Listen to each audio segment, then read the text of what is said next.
So one of the questions we get asked most about at the Institute is hemp legal? And what's the difference between hemp and marijuana? Well, they're all the same plant. It's the cannabis plant. The differentiation is in the active ingredients called cannabinoids that the plant produces. Marijuana is very high in the cannabinoid called THC. Hemp has basically almost no THC, and that's what defines hemp. The legal requirement is 0.03. So basically the hemp plant is not psychoactive, it won't get you high, and it is actually legal. The farm bill that was passed last year made hemp grown on American farms and extracted on the farm processes a legal product to be sold in the US. Yes, there's controversy about claims being made about it. There's controversy about, is it illegal? Hemp itself was never illegal. CBD was never illegal. These are new terms that have just recently come up. CBD is one of the fastest growing medicines now on the market. The arguments about it or the claims being made about it, but those will come out and the market will show what's happening with that down the road. We are trying not to focus so much on the medicine market. That's kind of exploding unto itself. We're really kind of looking at hemp as a future for sustainability, building food products, which I've talked a little bit about before. And we're really focusing on how this wonderful, wonderful plant can lay a future out for our farmers and a new economy here on Maui and the Hawaiian Islands. One of the things we're looking forward to is adding hemp to our agritourism. People want to see how hemp is grown, watch it being grown, learn about the various ways. That's going to be another segment of our economy that will grow over the years. We at the Institute are also moving behind an educational program. A lot of the rumors and things from the past just don't apply, just aren't true. And it's a matter of digging up what is true, putting out good, clean information so people understand what hemp is, what marijuana is, what medical marijuana is, and all the differences. This show is focusing mostly on hemp, so it's the plant that has no THC. People who eat the hemp seeds, you do not get high. Just being real clear about that, because there's still people who are confused between the plants. They do look alike because basically, botanically, it is the same plant. There are many variations in the plant family. This education is early in coming, slow in coming, but we'd like to get it out to the American public and the people here in Hawaii that hemp is safe, hemp is legal. One of the reasons I'm wearing this Ananda hemp cap, and we'll be talking about the Ananda hemp beer, is that company was instrumental in getting the law passed that allowed our farmers to grow hemp. Most of the hemp being grown now for medicinal oils, a lot of it's coming out of Kentucky, which are old tobacco farms. Just like we have old sugar and pineapple plantations in Kentucky, South Carolina, they've successfully converted old tobacco farms to producing hemp. And one of the nicest side products are the kids are coming back to the farm. The kids are coming back to grow the hemp crop. They were not interested in growing tobacco. And we hope that growing hemp here in the Hawaiian Islands is going to help keep our youth here and create a new agricultural economy and lots of side economies that will support a future for our children here in the Hawaiian Islands. Local people, making them stronger in their own family. Ask my sister, for example, marijuana got us pretty damn tight as a family. Like we started about 2.5 years ago. Started cropping pot. You know, it was used so that we could have some spending money, emergency money.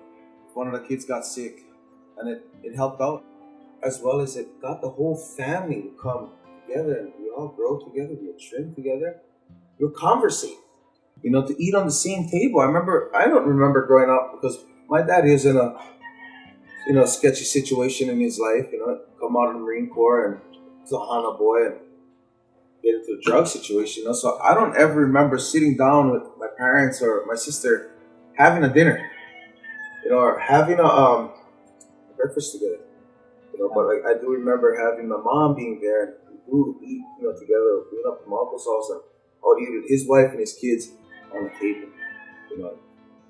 That brought that back. We started to eat on the table. We started to eat together. You know, we're talking about things of how our lives and our days are going. Usually we're sitting there on a table and everybody just wants to cigarettes doing their own thing. Truly worrying about the other. How is that person's doing? Anybody following you around, like, how you doing? How you feel? And we were trimming cannabis at that time, and it really got us stronger. And I think, personally, for the people on the island, it's gonna get them to get just to be comfortable to go next door and hang out in a person's garage, hang out and eat and share, And the community is gonna get closer.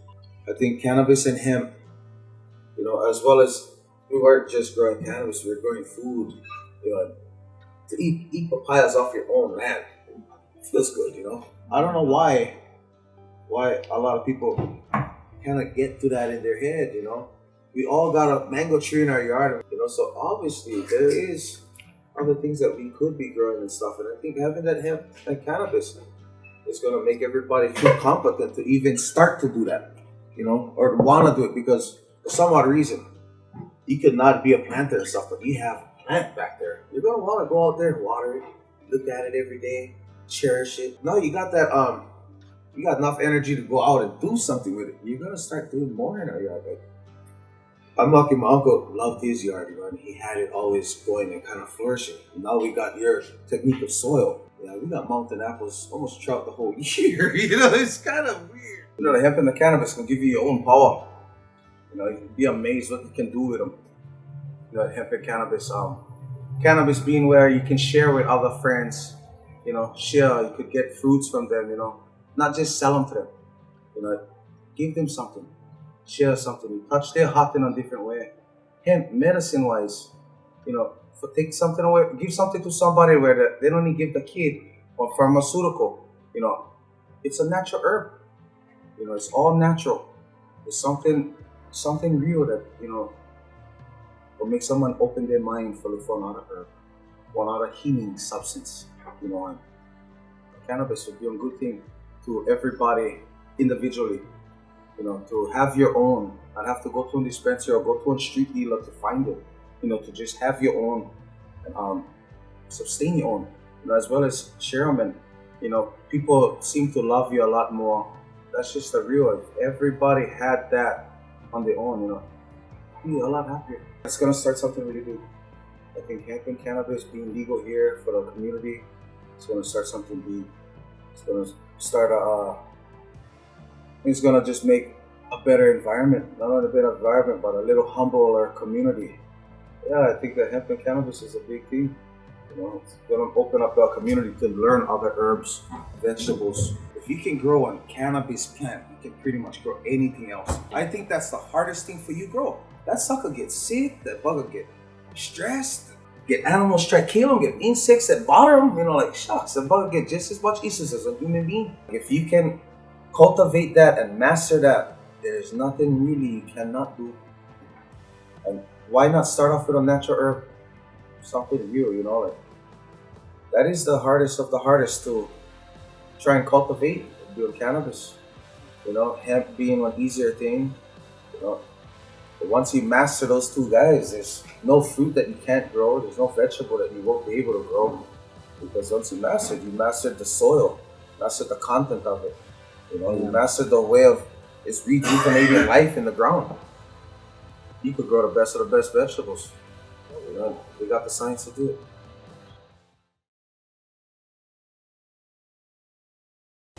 Aloha and welcome to Maui Brewing Company and also the home of Kupu Spirits, Hawaii's largest and most sustainable craft brewery. We're here today to talk about Ananda Hemp Brown Ale, which is a beer we brewed recently with hemp from Ananda. It's a beautiful beer, clocking in at about 5% alcohol. So we're in the production facility here. You can see behind us various fermenters and tanks of all purposes. Our brew house over here to my right, and even our distillery, newly installed this year behind you as well. So this facility is about 80,000 square feet between the restaurant and brewery, but 100% of Maui Brewing Company beers do come from here. So again, Hawaii's largest and most sustainable craft brewery. Walking by the indoor cellar here, these are some of our smaller tanks actually in the building. We have also a big installation of tanks on the outside as well. We've been big supporters of hemp from the beginning, and we believe that it actually has a great spot in the food culture here in Hawaii. It's very nutritious. I actually use the hemp hearts in my yogurt and granola, but brewing a beer with it, we were the first brewery to do so. The nutty flavor that you get there is so good in a brown ale. If you've ever had a nut brown, think about that, but with that added hempiness to it, if you will. So we're big supporters, and we'd love to see more hemp grown in Hawaii, not only for beer, but other foods, including a CBD seltzer that we've been developing as well. Aloha. Get out there and like be the change you want to see. I'm totally 100% obviously support cannabis. Like cannabis has like really changed my life for the better. I work with people that are 55 or better, and to see like the benefits of using medical cannabis, THC, CBD, I mean, it's incredible. A lot of these people are on like literally 10 medications a day. It's been sad to see that they just get prescribed all these medications, coming to me or to other people to look for like, what are other alternatives? Like they're interested in CBD. They want to know like the benefits of it and how to properly medicate and dose. It's been like pretty much life-changing. My grandma came here to visit from Costa Rica, and she was totally having the early onset dementia. And it was like really sad to see someone who's like so sharp going through that. And she herself, you know, you can realize it yourself. Like she realized it and was bringing it up to me. So my friend down the road, he was doing like THC honey. And so he's like doing all of that and then extracting the honey, and I just started dosing her. There was one morning, like it was like pretty much the first morning I gave it to her, I dosed it in her coffee, and I was like doing stuff, and I probably went to the bathroom or something and came back out, and I'm like, where the hell did my grandma go? Because I'm always worried, because I have 3 big dogs, that they're gonna like bump into her, and I'm like trying to, they love her, but they're rough, you know? So I came out all worried. She freaking had gone all the way down to the bottom of the yard, fed the chickens, and came up all the way around the other top of the property. You know, she speaks Spanish, so she's like, La Mari, La Mari. So she already knew it was a cannabis-related, you know, tincture or whatever that she had taken in her drink. I started giving that to her every day for like 2 weeks, and she was recalling memories back from her childhood. And to see her, and like literally during the 2 weeks, like I'd be out there during that time and I was mowing the lawn. She's like, give me the mower. And I'm like, no, woman. And I have video of her with the push mower, and it is self-propelled, but like, I mean, for someone who's in their late 80s to push a mower in like an acre-sized property, obviously I love weed, I love smoking, I love getting stoned and medicated, and like, yeah, it's fun. And it's great for obviously medical purposes too, but that was a game changer. That made me become a huge believer in like the actual medical benefits of cannabis. Ever since then, I've just been like full on this train of like trying to help people, like support them, and provide like high quality medicine at no cost. One of the most fun projects we've had at the Maui Hemp Institute for Research and Sustainability is creating a sustainable hemp beer with the folks at Maui Brewing Company. Over the past 4 years, we've been developing beer containing hemp seed, which is high in protein and omega-3 oils. It actually makes a beer that is really nutritiously wonderful. People always ask, what are you going to do with all that hemp grows? Well, we have a lot of breweries in the state of Hawaii. So we're hoping that we can get the breweries around the state to eventually start to use hemp in their beer. Maui Brewing Company has taken the lead. John DuPont, our brewmaster here up at Maui Brewing Company, has been working on it over the years, and this year he's created a wonderful brown ale. John, tell us a little bit about this. Aloha guys, I'm John DuPont at Maui Brewing Company. I'm the brewing supervisor here. So this year we chose to make a brown ale for the hemp beer. Over the years, we've done everything from ESB to pale ale to this brown right here. And when you brew with hemp, it gives the beer this great creamy mouthfeel and a great nutty taste as well. So we want to keep this project growing and keep moving it more and more towards having local hemp from Maui in the beer. This year we were lucky enough to get Ananda Foods to send us over 150 pounds of hemp all the way from New Zealand so we could brew this beer. But hopefully in the future we'll be able to get it locally and we can start putting it in cans so it's more easily available for everybody to get at it and drink it. We think hopefully this will drive kind of the food aspect or one of the food aspects of hemp locally. People say all the way from New Zealand. Yes, that was the closest source of organic hemp seed. Maui Brewing Company has very strict standards for the ingredients they put in their beer. So we need organic hemp seed grown. And we can't do that yet, but when that happens, just for them to put it in a can, they need over 1,500 pounds of hemp seed for each brewing run. So that's a lot of hemp seed. That's a lot of hemp to be grown, and that's a lot of economy for our state. Cheers. Cheers. Mahalo.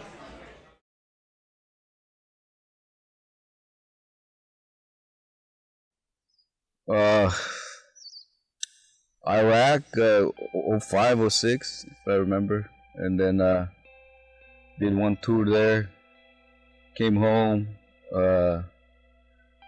did burials for state, and then got sent to Afghanistan shortly after.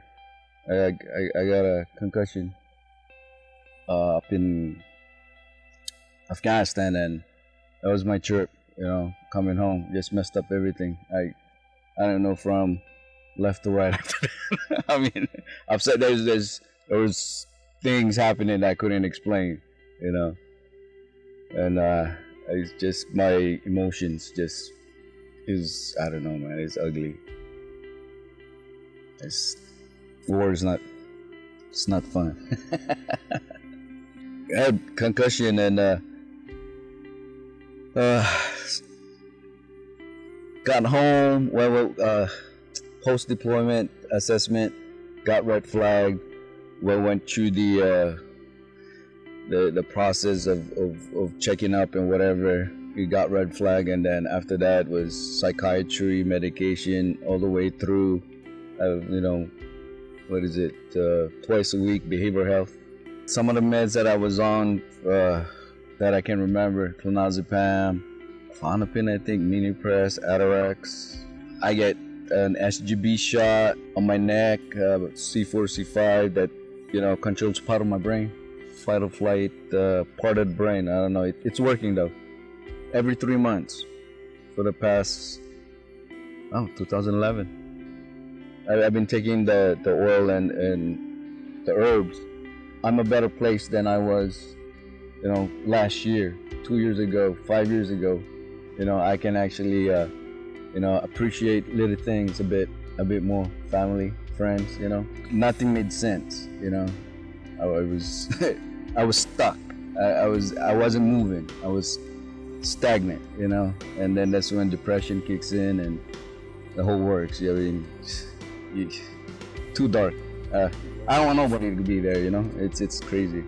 When I do take the oil, you know, it I guess again slows down my brain somehow, where I think slow enough to where I can appreciate the little things, or, you know, seeing my dog, how he cares for me. That's really something that I do appreciate. Is, you know, it's like a different perspective on what's in front of me. It tones down a lot of the senses as far as PTSD goes.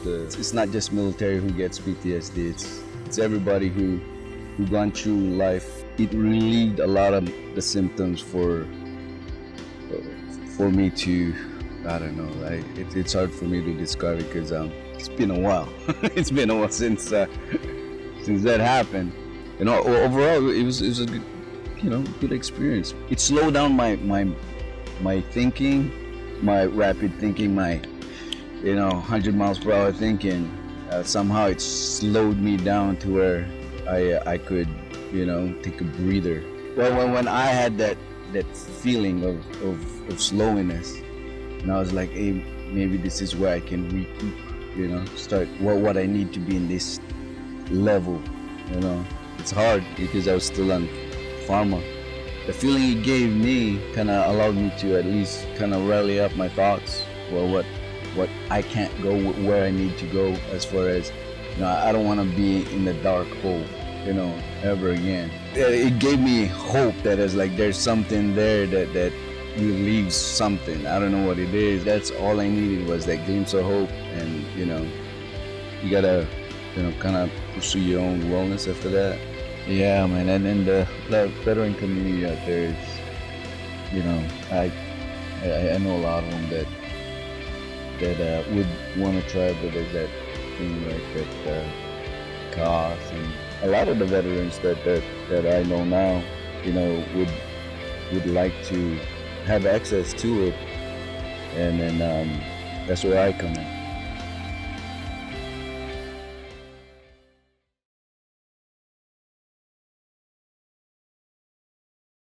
First, I just wanted to let everybody know that hemp and cannabis are the same plant. The reason I wanted to start out like that is because it shows how powerful this plant is. You know, they're even trying to, it's like trying to separate it out, to separate its health benefits. But in reality, they're the same plant that produce different quantities of the cannabinoids that are present in this plant. So with that being said, everything that we talk about with hemp, we're also talking about cannabis and vice versa. They're all the same. So with the hemp plant, I personally don't believe in industrialized hemp. I don't believe that it's a good idea to invest in high-tech technology that processes hemp on an extreme scale, because it once again brings us back to the same old model. That model, the industrial hemp model, is ultra large fields of hemp and a huge factory, just like the cane factory that we've had to deal with here in Maui forever, a big hemp factory now, processing building materials and fiber for clothing and all this different stuff that they're saying, oh, this is it, this can do everything. Well, those machines and those processing equipment that cost millions of dollars, that stuff is super destructive to the environment. And it's a lot of processing going on, a lot of energy being used, the same old problem, just dressed up in a new form. And they're using hemp. They get to exploit this magical plant, this amazing plant. They get to exploit it for profit. So to me, industrial hemp is a really bad idea. If it's done here on Maui, it'll just create a new cane-like group again, just like the cane fields, a couple families. What we really should look into together is how can the whole community participate and decentralize that field. So let's say they want to do 1,000 acres and they're going to hire 300 people. Well, how can we take 1,000 acres, divide it by 300 people. Now you got 3-4 acres per person. And we do micro farms. We set those acres up at people's homes and decentralize it. So there isn't one huge monstrous field. We also know that when we do monocrops, which industrial hemp is all about, they're not even talking about permaculture, polycrops, or anything. They're just talking about fields upon fields, rows upon rows of hemp. Usually they use tons of plastic as weed suppressants, and because it's a monocrop, they're going to be spraying. They're probably going to spray with airplanes and helicopters. They're going to be, even though they call it organic, they're going to be forcing it to act a certain way. Just like animals and humans, when you force things to produce, it makes them depressed. Plants are really no different. When you herd them into a big factory, you force them to do stuff all alone, row upon row, as a monocrop, it doesn't produce good product. And it's not good for this earth, and it enslaves the people that work with that family. That family's not going to give everybody $50 an hour like they deserve, $100 an hour. They're going to give them like, oh, minimum wage here in Hawaii is $10.10. Let's give them $12 an hour, $12.50. And they're going to think, wow, we're special. While they're making millions and millions and millions and millions of dollars, tens of millions. You know, we're going to have to live with the corporations. They're not going away. But what the community can do is we can become a conscious corporation. So it's not one family, it's like 200 families here in Hawaii. And we get together and we grow a little tiny bit of hemp. I mean, a half acre of hemp. Half acre of hemp per family would be amazing, and I think it's sustainable. It would help all the bills. So I am for making laws here in Hawaii that limit the field size to a maximum of 10 acres. I think anybody, anywhere in Hawaii should be allowed to do more than 10 acres. That would solve the issue of the corporations coming in and creating a new paying field disaster with hemp. And it would also boost the economy like massively. Because when you have a lot of people that all of a sudden get to be entrepreneurs, they get to participate in the actual economy. That's when you start getting a lot of thriving energy. People participate, people purchase things. There's a lot of activity because of that. On top of that, if we encourage micro farms on Maui and Hawaii to be the source of hemp, each one of these micro farms can grow food and other medicines as well, very easily. That's what's cool about a micro farm versus a big, huge industrial thing. Is you can actually take the time to create this biodiverse garden that feeds you and heals you. And you can share it with friends, family, and community. So all of a sudden we have food sovereignty in Hawaii.